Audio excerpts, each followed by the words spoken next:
السلام علیکم۔ بسم اللہ الرحمن الرحیم۔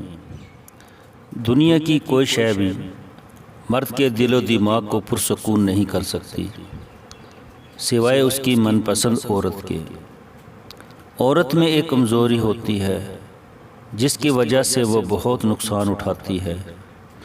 وہ کمزوری یہ ہے کہ وہ اپنے من پسند مرد کو اپنی ہی کمزوری بتا دیتی ہے۔ منہ پر نقاب اوڑھ لینا ہرگز شرافت کی گارنٹی نہیں ہے۔ اس معاشرے نے بہت سی نقاب پوش عورتوں کو رات کے اندھیرے میں سڑکوں پر اپنی بولی لگواتے دیکھا ہے۔ حیا اگر عورت کی آنکھ میں نہ ہو تو اسے لاکھ نقاب بھی بے حیائی سے نہیں روک سکتے۔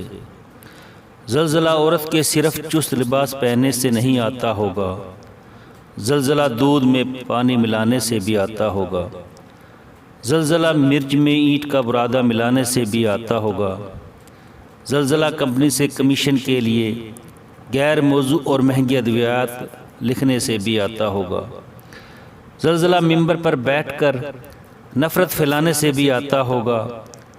ایک محل میں رہنے والا اپنی چھوٹی سوچ کی وجہ سے کم ظرف ہو سکتا ہے، اسی طرح ایک کچے گھر میں رہنے والا عام آدمی اپنی اچھی سوچ کی وجہ سے اعلیٰ ظرف ہو سکتا ہے۔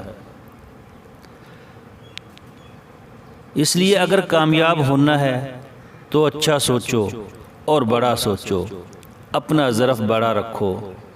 سارے کھیل روحوں کے ہوتے ہیں، مٹی کے جسم میں کشش تب ہی جاگتی ہے جب روح کا ٹکراؤ ایک دل کو لگ جانے والی روح سے ہو جاتا ہے، ورنہ یہاں تو حسین و جمیل لوگ بھی دل کو نہیں بھاتے، اور کبھی سادہ سے انسان بھی جان سے پیارا ہو جاتا ہے۔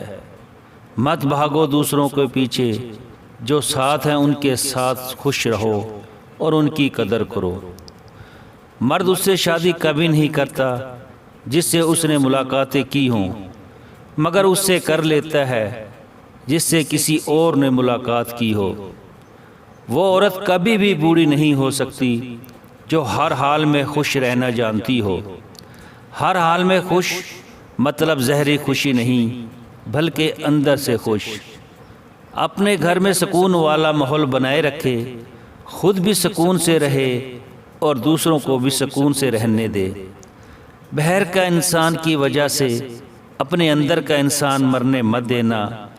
باہر والا انسان دنیا سے لڑتا ہے، اندر والا انسان انسان کے اندر ہونے والی توڑ پھوڑ، تکلیف، درد، غموں سے لڑتا ہے۔ اندر والا انسان اگر مر گیا تو ہار جاؤ گے ہمیشہ کے لیے۔ دوستو ویڈیو اچھی لگے تو لائک اور شیئر کریں، چینل کو سبسکرائب کریں۔ اللہ حافظ۔